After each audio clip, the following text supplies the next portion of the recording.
Sorry. Okay, now the recording starts and मैं फिर से शेयर करता हूँ स्क्रीन। आई थिंक एक चीज़ जो हमने पहले की थी वो मैं दोबारा भी करवा दूंगा। ये चीज़ भी हम अब पहले देखते हैं कि इसमें करना क्या है। हम इसी एलिमेंट को पास कर रहे हैं, जैसे ये क्लिक हो रहा है ना, इस फंक्शन के आर्ग्यूमेंट में हम एक चीज़ पास कर रहे हैं, वो है ये एलिमेंट। ठीक है, तो ऑब्वियसली यहाँ पर एक आर्ग्यूमेंट पास हो रही है ABC4 में, तो यहाँ पर भी वो कुछ होना चाहिए। लेट्स से मैं A डाल देता हूँ यहाँ पे, तो A होना चाहिए। अब मैं क्या करता हूँ, मैं A डॉट वैल्यू लिखता हूँ, देखते हैं ये वर्क करता है कि नहीं करता है। इसको ये सेम लाइन में ले आते हैं। Now let's see what happens. Change करने की कोशिश करते हैं। It happens, the same goes. Priya select हुआ, नब्या से नब्या सेलेक्ट हुआ, हरलीन से हरलीन सेलेक्ट हुआ। तो बेसिकली हमारा कोड जो है उसमें थोड़ी सी चेंजेस की, काम वही किया है हमने, बट इस बार क्या किया हमने, सेलेक्ट से वैल्यू खींचनी थी हमने यहाँ पर document dot gate element by ID से खींची थी वैल्यू।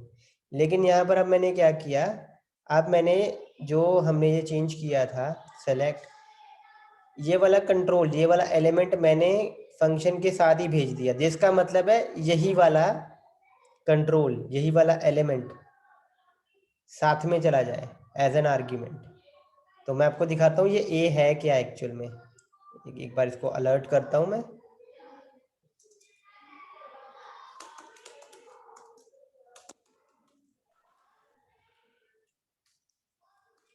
देखो ये ए क्या है।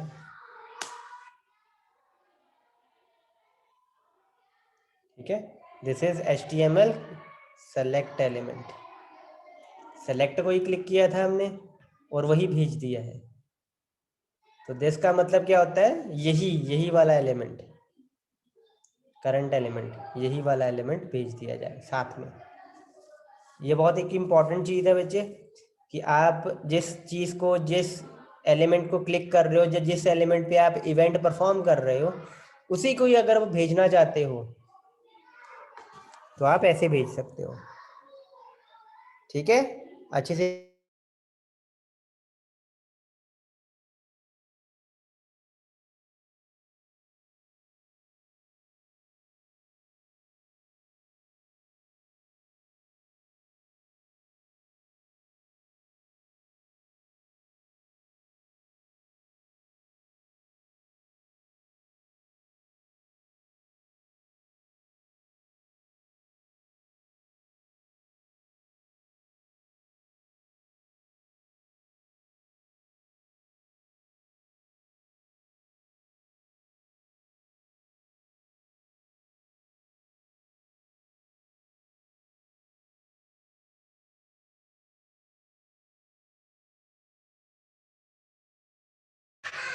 Hello hello. Yes sir. ठीक है बच्चे, क्लियर है ये दिस का मतलब क्या होता है, दिस कीवर्ड का यस मतलब क्या होता है जावास्क्रिप्ट में। ये आपकी जो ये चीज है ना बच्चे, ये चीज, ये जावास्क्रिप्ट ही है, समझ गए। ये फंक्शन कॉल है, ये जावास्क्रिप्ट ही है। ये ऑब्वियसली HTML है, ये आपकी जावास्क्रिप्ट ही है, इनलाइन जावास्क्रिप्ट है ये। जैसे ये आपकी इनलाइन CSS है ना, जो अभी अभी हमने की थी, ये देखो ये इनलाइन CSS है तो ये CSS ही है ना, विड्थ कॉलन 50 पिक्सल। वैसे ही बच्चे ये चीज आपकी जावास्क्रिप्ट है।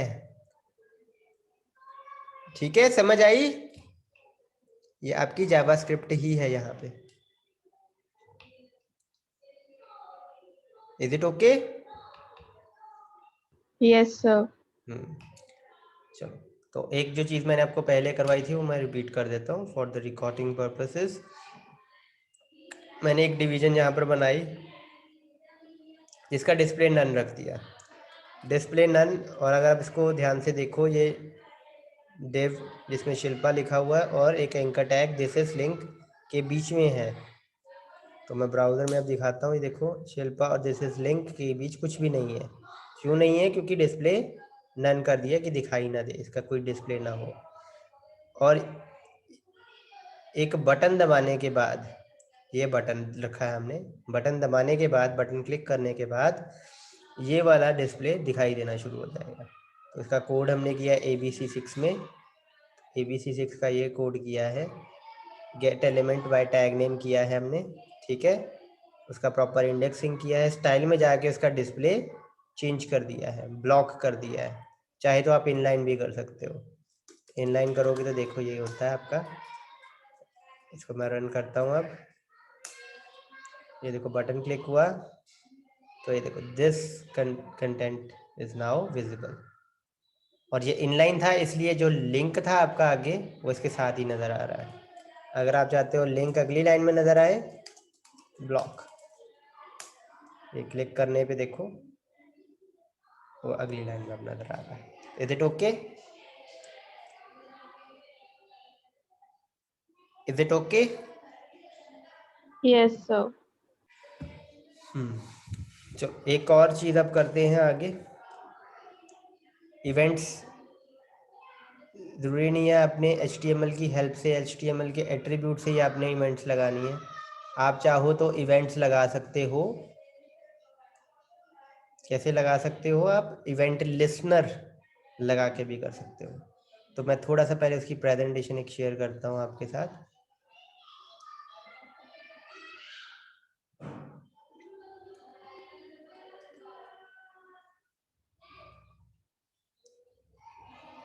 ये आपके इवेंट लिसनर्स, ठीक है, इनकी हेल्प से हम इवेंट्स को ऐड कर सकते हैं, ठीक है। इवेंट लिसनर, इसमें बच्चे आपके दो मेथड आते हैं, एक है ऐड इवेंट लिसनर और एक आता है रिमूव इवेंट लिसनर, ठीक है। दो आपके मेथड आते हैं, add obviously to add the event और remove is for removing the event. तो अब बच्चे सबसे पहली चीज़ कि ये जावास्क्रिप्ट का कोड है, HTML में नहीं लगेगा, ऑन क्लिक वगैरह कुछ नहीं है। सबसे पहले मैं आता हूँ ऐड इवेंट लिसनर पे। ऐड इवेंट लिसनर एक मेथड, एक फंक्शन है आपका बेसिकली, जिसमें 3 आर्ग्यूमेंट्स होती हैं। पहली आपकी है इवेंट, दूसरा आपका है फंक्शन का नाम जो कॉल करना है आपने वो इवेंट परफॉर्म होने पे, और तीसरा है कैप्चर। कैप्चर पे मैं थोड़े टाइम में आपको बताता हूँ कैप्चर क्या होता है। सबसे पहले इवेंट, इवेंट आपकी जो क्लिक, ये जो आपने लिस्ट की थी ये वाली, ये आपकी इवेंट्स हैं। इसमें से कोई भी इवेंट्स आप यहाँ पिक कर सकते हैं। जैसे एक एग्जांपल नीचे दी हुई है क्लिक। दूसरा ऑब्वियसली डिस्प्ले आपका फंक्शन का नाम है, जैसे यहाँ पर हमने ABC 1 2 3 4 5 6 यूज़ किए हैं वैसे ही। और करली ब्रेसेस के बिना आना है बच्चे, फंक्शन का नाम आना है, नॉट द कॉलिंग सिंटेक्स, ठीक है, सिर्फ नाम आएगा यहाँ पे। क्लिक, डिस्प्ले, और अब कैप्चर पे आता हूँ। कैप्चर पे मैं तब आता हूँ, पहले अभी आप नोट दे दो, एक्नॉलेज कर दो कि आपको यहाँ तक क्लियर हो गया है। और किसी भी एलिमेंट पे लगा सकते हैं हम इवेंट लिसनर। ऑब्वियसली वो इवेंट सपोर्टेड होनी चाहिए, ठीक है। तो बताओ बच्चे क्लियर है? Add event listener, camel case में ही है, ऐड का ए छोटा, इवेंट का ई बड़ा, लिसनर का एल बड़ा, ठीक है। क्लियर है इतना बच्चे? Yes, sir. ओके, अब तीसरी आर्ग्यूमेंट पे आए, कैप्चर।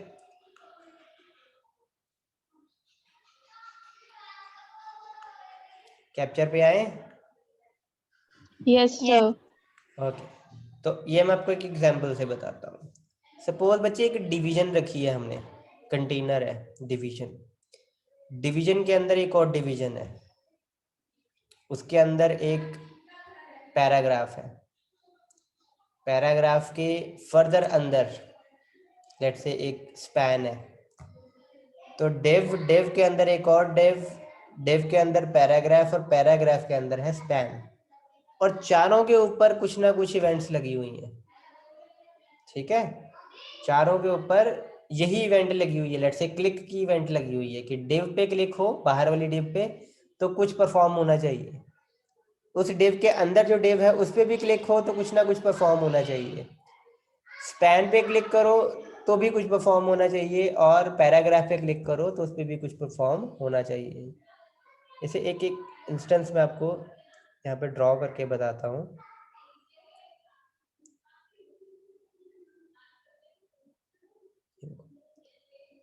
लेट्स से ये डिव है, इसके अंदर यहाँ साइड पे एक डिव है, यहाँ पे आपका पैराग्राफ है, और इसके अंदर छोटा सा स्पैन है। ठीक है, ऑब्वियसली जब आप स्पैन पे क्लिक करोगे तो ये पैराग्राफ भी एक तरीके से क्लिक हो ही गया। जब आप पैराग्राफ पे क्लिक करोगे तो ऑब्वियसली ये डिवीजन भी एक तरीके से, क्योंकि डिवीजन के अंदर ही पैराग्राफ है। अगर हम बाहर वाली चीज पे क्लिक करते हैं, अंदर वाली चीज पे क्लिक करते हैं, तो बाहर वाली चीज भी एक तरीके से क्लिक हो ही गई ना। लेट अस सपोज ये बड़ा बटन है, उसके अंदर छोटा बटन है, उसके अंदर है। अगर अंदर वाला बटन दबाएंगे तो एक तरीके से बाहर वाले पे भी तो एक तरीके से क्लिक हो ही चुका है ना। Getting the point? Yes, sir. हाँ, तो ये कैप्चर अब क्या करता है, ये बताता है, क्योंकि अब ऑब्वियसली बच्चे ये चार चीजें हैं। जब आपने स्पैन पे क्लिक किया तो एक तरीके से चारों पे क्लिक हो गया। आप चारों के इवेंट लिस्नर कॉल होंगे, चारों की इवेंट्स कॉल होंगी, चारों के इवेंट से रिलेटेड फंक्शन कॉल होंगे और एग्जीक्यूट होंगे। लेकिन सबसे पहले किसका होगा? मतलब हम बाहर से अंदर की तरफ जाएंगे या अंदर से बाहर की तरफ जाएंगे, तो उसी के लिए ये कैप्चर आर्ग्यूमेंट है। ये बूलियन वैल्यू एक्सेप्ट करेगी, ट्रू या फॉल्स। अगर आप इसको ट्रू करते हो तो ये कैप्चर करेगी। कैप्चर का मतलब क्या है कि पहले बाहर वाली डिवीजन का फंक्शन कॉल होगा, उसके बाद अंदर वाली डिवीजन का, फिर पैराग्राफ की के साथ जो एसोसिएटेड है इवेंट उसका फंक्शन कॉल होगा, लास्ट में स्पैन का। और अगर आप इसको फॉल्स करते हो तो कैप्चर नहीं होगा, फिर होगा बबल क्रिएट। बबल का आपको पता ही है, बबल कैसे होता है। बबल पहले अंदर होता है, फिर वो बाहर की तरफ रिपल करता है ना, ऐसा ही होता है ना। तो वही चीज़ ही होगी, पहले स्पैन का फंक्शन कॉल होगा, फिर डिवीजन का, पैराग्राफ का, फिर इंटरनल डिवीजन का, और फाइनली आउटर डिवीजन का। ये चीज़ क्लियर है बच्चे? ये चीज़ क्लियर है? Yes, sir. ऑब्वियसली रिमूव करने के लिए बच्चे, रिमूव इवेंट लिस्नर आपका मेथड है, वो हम बाद में देखेंगे। पहले मैं ऐड इवेंट लिस्नर आपको प्रैक्टिकली अब दिखा देता हूँ। ये क्लियर है बच्चे, थ्योरी पार्ट? Yes, sir. चलो मूव। और इन केस बच्चे एक चीज़ और मैं आपको बताना चाहता हूँ कि इन केस आपको रिटन नोट्स बनाने होते हैं तो you can view this all these videos, ठीक है, with copy pen with in your hand. तो आप अपने नोट्स बना सकते हो। जैसे जैसे मैं बोल रहा हूँ आपको वहाँ से डेफिनेशंस मिल सकती हैं, दो दो तीन तीन लाइंस की डेफिनेशन मिल सकती है, so that you can have some written material to start a question. Obviously इसमें आपको थ्योरी की उतनी ज़रूरत नहीं है, बट ऑब्वियसली 2 या 3 लाइन शुरू में आपको उसकी डेफिनेशन से रिलेटेड थोड़ी बतानी पड़ती है कि इवेंट लिसनर क्या है। तो event listener is basically a listener or a feature, you can say, for of JavaScript or DOM that runs in the background and listen to the associated event. Associated event मतलब ये वाली, listen to the associated event, and when that event occurs it execute the function associated with that event। ठीक है, तो ये आपका event listener है। समझ आया ना बच्चे सभी को?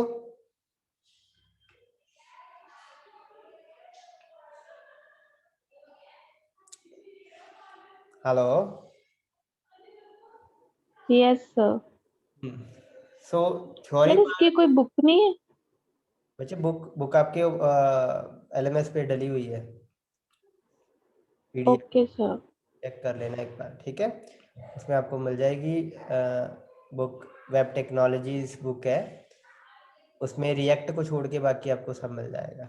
You can have JavaScript, HTML, DOM and CSS as well. ठीक है,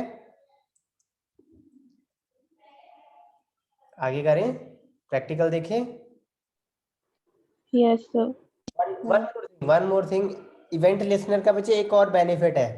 इवेंट लिसनर के साथ आपको एक बेनिफिट है. लेट से मेरा एक बटन है, मैं इसको क्लिक करने पे मैं चाहता हूँ कि कोई चीज़ दिखाई देनी शुरू हो जाए यहाँ पे, और मैं ये भी चाहता हूँ कि ये बटन ना जब मैं क्लिक करूँ तो ये डिसेबल्ड हो जाए. ठीक है, डिसेबल हो जाए. और मतलब ये दो चीज़ें मैं एक ही फंक्शन में डाल के भी कर सकता हूँ. एक ही फंक्शन में दोनों चीज़ों की कोडिंग डाल देता हूँ. लेकिन अगर आप चाहो तो आप एक ही इवेंट के जितने मर्जी इवेंट लिस्टनर लगा दो. मतलब आप ये दो चीज़ें जो की है ना आपने, उसके दो अलग अलग इवेंट लिस्टनर बना दो आप, दोनों काम के लिए अलग अलग इवेंट लिस्टनर. ठीक है, तो वो भी आप कर सकते हो. मतलब क्लिक करने पे आप एक फंक्शन ए को भी कॉल कर सकते हो, और सेम इवेंट क्लिक करने पे आप एक और फंक्शन बी को कॉल कर सकते हो for the same element, for the same button. तो ये इसकी एक स्पेशलिटी, एक खासियत है. अगर आप HTML में यूज़ करोगे ऑन क्लिक 2 बार, तो ऑब्वियसली दोनों में से एक ही चलेगा, एक ओवरराइट हो जाएगा. लेकिन यहाँ पर ये बेनिफिट है कि आप एक ही इवेंट के 2 क्लिक फंक्शन लगा सकते हो, 2 से ज़्यादा भी लगा सकते हो. ठीक है, ये चीज़ समझ आई बच्चे? Yes, sir. चलो इसको प्रैक्टिकली देखते हैं. अब ज़्यादा तो नहीं हो गया आज, इसका प्रैक्टिकल देख लेना.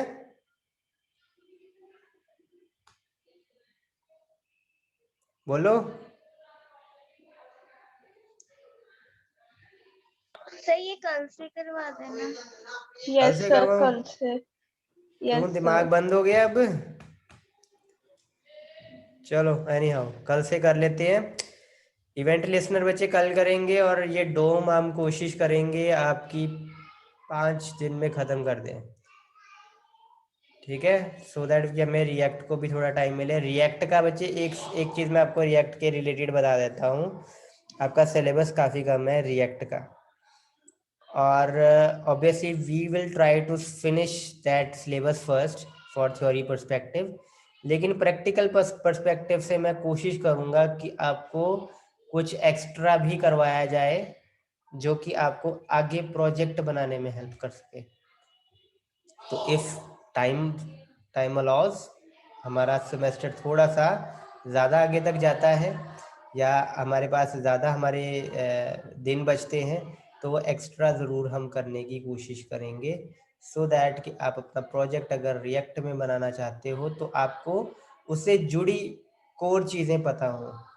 ठीक है, जैसे कि HTTP आपके सिलेबस में नहीं है.